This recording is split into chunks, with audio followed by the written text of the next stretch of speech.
नमस्कार दोस्तों, आपका हमारे चैनल में स्वागत है। हम हमेशा इसी प्रयास में रहते हैं कि आपको नकारात्मक विचारों से सकारात्मक विचारों की ओर ले जाए।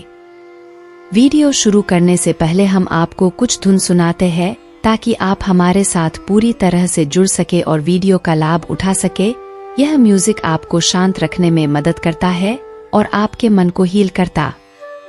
दिन भर की भाग दौड़ में हम अपने मन को भूल ही जाते हैं और इन दिनों YouTube पर भी रील की वजह से हमारा मन भागता ही रहता है, तो इसे अब हम शांत करते हैं। चले तो सुनिए यह धुन।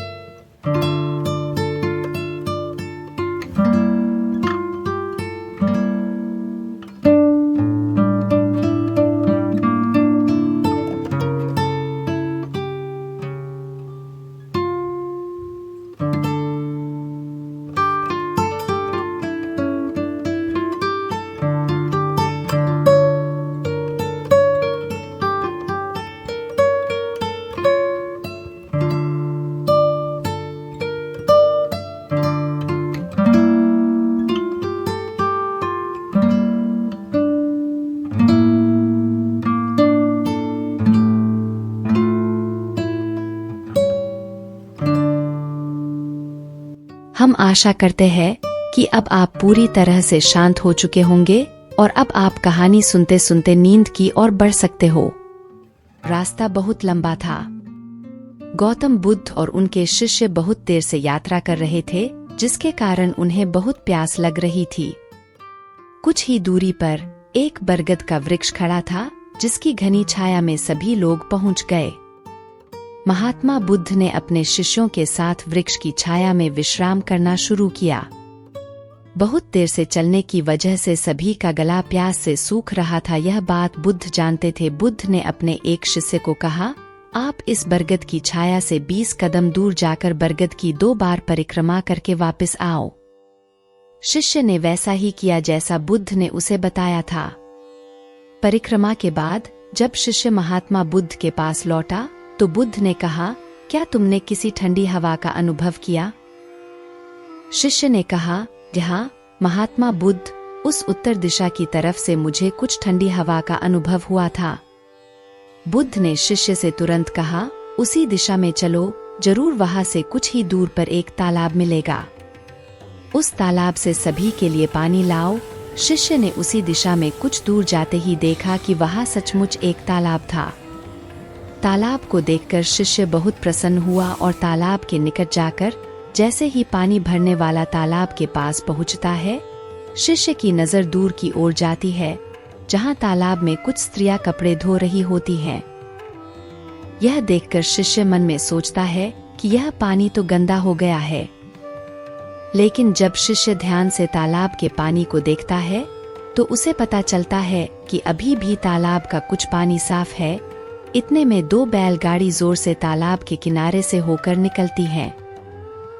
बैलगाड़ी के पहिए तालाब की मिट्टी के ऊपर इतने जोर से निकलते हैं कि तालाब के नीचे बैठी हुई मिट्टी तालाब के ऊपर आ जाती है, जिसके कारण तालाब का बचा हुआ पानी भी गंदा हो जाता है। इस दृश्य को देखकर शिष्य पानी के बिना क्रोधित होकर महात्मा बुद्ध के पास वापस चला जाता है। शिष्य बहुत ही निराशा भाव से महात्मा बुद्ध को सब कुछ बताता है। शिष्य की बातों को सुनकर सभी शिष्य बोलते हैं कि हमें तुरंत यहाँ से निकलना चाहिए, किसी दूसरी जगह पानी की खोज करनी चाहिए, वरना प्यास के मारे जन निकाल जाएंगे। मगर महात्मा बुद्ध इस पर सबको शांत होने के लिए कहते हैं और कहते हैं कि धीरज रखो, कुछ देर यही बैठो, उचित समय आने तक संयम बनाए रखो। सभी शिष्य महात्मा बुद्ध की बातें सुनकर शांत हो जाते हैं और वहीं बैठ जाते हैं। कुछ समय बीतने के बाद महात्मा बुद्ध फिर से अपने शिष्य से उसी तालाब से पानी लाने के लिए कहते हैं। शिष्य बिना कोई सवाल किए उसी तालाब से पानी लेने के लिए फिर से चला जाता है। तालाब की हालत देखकर शिष्य को यकीन नहीं होता। तालाब का पानी पूरी तरह से साफ होता है। यह देखकर शिष्य बहुत खुश होता है और पानी भरकर महात्मा बुद्ध के पास जाता है। सभी पानी पीकर अपनी प्यास बुझाते हैं, लेकिन अभी भी सबके मन में ये एक सवाल था कि आखिर यह चमत्कार हुआ कैसे? तालाब का सभी पानी तो गंदा था। उन्हें लगा कि जरूर यह बुद्ध की शक्ति है। इनमें से एक शिष्य ने यह सवाल महात्मा बुद्ध से पूछ ही लिया कि यह चमत्कार आपने कैसे किया? शिष्य का जवाब देते हुए महात्मा बुद्ध बोले, यह कोई चमत्कार नहीं है, यह आपके सब्र का फल है। यह फल है आपके सब्र बनाए रखने और उचित समय के इंतजार का। जितनी देर हम सब ने सब्र किया, उतनी देर तक तालाब के पानी के ऊपर तैर रहे सभी गंदे तत्व और मिट्टी तालाब के पानी के नीचे बैठ रहे थे। फिर कुछ देर बाद शिष्य जब वहां तालाब के पास पहुंचा, तब तक सभी दूषित कण नीचे बैठ चुके थे, जिसके कारण तालाब का पानी पहले की तरह साफ हो चुका था और तालाब साफ दिखाई दे रहा था। यदि उस समय आप लोगों ने सब्र नहीं किया होता, धैर्य नहीं रखा होता, तो आप सब इतनी गर्मी में पानी की खोज में प्यासे रहकर शायद अब तक मृत्यु को प्राप्त हो गए होते, क्योंकि यहाँ से अगला कोई तालाब है या नहीं, और होगा भी तो क्या उसका पानी साफ होगा या नहीं। इन सभी कारणों से आप कभी प्यास न बुझा पाते और प्यास से मर जाते। इतना कहने के बाद महात्मा बुद्ध शिष्यों को एक सीख देते हुए कहते हैं, जैसी स्थिति हम लोगों के सामने आज आई है, वैसी ही स्थिति और मुश्किल दौर जीवन के हर मोड़ पर आएगा। तब उस समय भी आपको ऐसे ही संयम बनाए रखना होगा और अपने विवेक से काम लेते हुए ही आपको एक उचित फैसले के साथ सही नतीजे पर पहुंचना होगा। हर मुश्किल दौर में सब्र रखते हुए ऐसे ही शांत मन से ही कोई फैसला लेना चाहिए जिसका आपके और दूसरों के लिए अच्छा हो, क्योंकि ऐसी स्थितियों में लोग अक्सर गुस्से में आकर अपना सब्र खो देते हैं और गुस्से तथा जल्दबाजी में गलत काम और फैसला कर बैठते हैं, जिसका बुरा परिणाम उनको भविष्य में देखने को मिलता है, जिसमें खुद का नुकसान अधिक होता है। कुछ परिस्थितियां जीवन में ऐसी होती हैं जहां हमें सब्र बनाए रखते हुए उचित समय का इंतजार करना होता है, लेकिन लोग अक्सर यहीं पर अपना सब्र खो देते हैं और उचित समय आने का इंतजार नहीं करते, जिसके कारण उनको आगे चलकर दुहक और मुश्किलों का सामना करना पड़ता है। चलिए अब हम अगली कहानी की ओर बढ़ते हैं। बहुत वक्त पहले की बात है, एक बहुत गरीब इंसान था। उसके साथ उसकी पत्नी और 2 छोटे छोटे बच्चे भी थे। उसका अपने परिवार का पालन पोषण करना बहुत तकलीफदेह हो गया था। उसका दिमाग काम नहीं करता था और मन भी अशांत रहने लगा। तभी उसने अपना घर छोड़ने का फैसला लिया। एक रात जब उसकी पत्नी और दोनों बच्चे सो रहे थे तो वो चुपचाप घर से चला गया। रात में बिना किसी मंजिल के वो आदमी चलता रहा। तभी अचानक उसने देखा कि एक नदी किनारे भगवान बुद्ध अपने शिष्यों के साथ बैठे हैं। उसी वक्त उसने निर्णय लिया कि वह अब सन्यासी हो जाएगा और भगवान बुद्ध का शिष्य बनकर यहीं रहेगा। उसके बाद वह भगवान बुद्ध के चरणों में जाकर गिर गया और उनसे विनती करने लगा कि वो उसे अपना शिष्य बनाकर अपने साथ ही रख लें। भगवान बुद्ध ने उस गरीब इंसान की बात सुनकर उसे अपना शिष्य बनाकर अपने साथ रख लिया। भगवान बुद्ध अपने शिष्यों के साथ आगे बढ़ते हैं। रास्ते में चलते चलते थक गए थे। सब रुककर एक पेड़ के नीचे विश्राम करने लगते हैं। तभी भगवान बुद्ध को गर्मी के मारे बहुत तेज प्यास लगने लगी। उन्होंने अपने नए शिष्य से कहा, यहाँ पास में ही एक सरोवर है, तुम जाकर वहाँ से पानी ले आओ। भगवान बुद्ध का आदेश मानकर वह सरोवर से पानी लेने चला गया।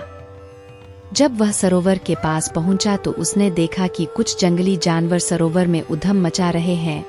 जैसे ही वह सरोवर के और पास गया, सारे जानवर वहां से भाग जाते हैं, लेकिन सरोवर में कीचड़ सड़े गले पत्ते ऊपर तैर रहे थे, जिसके कारण उसका मन नहीं मान रहा था। उसने सोचा, इतना गंदा पानी भगवान बुद्ध पिएंगे कैसे?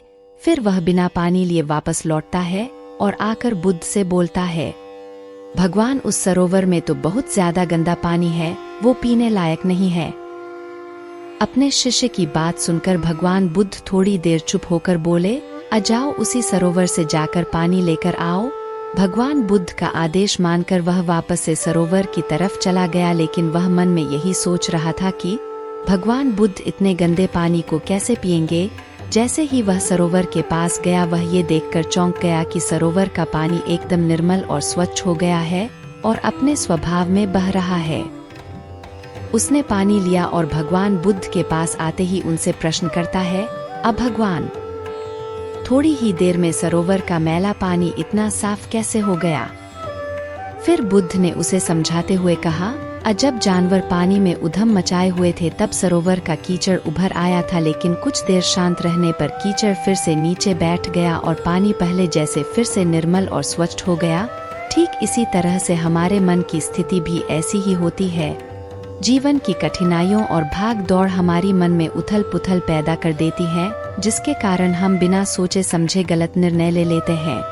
लेकिन कोई भी निर्णय लेने से पहले अगर हम अपने चित्त को शांत रखें और धैर्यपूर्वक बैठकर सोचें तो हमारे मन की वो उथल पुथल भी पानी की कीचड़ की तरह नीचे बैठ जाती है और तब हम जो भी निर्णय लेते हैं वो हमेशा सही होता है। इसलिए बुरे वक्त में इंसान को अपना धीरज नहीं खोना चाहिए।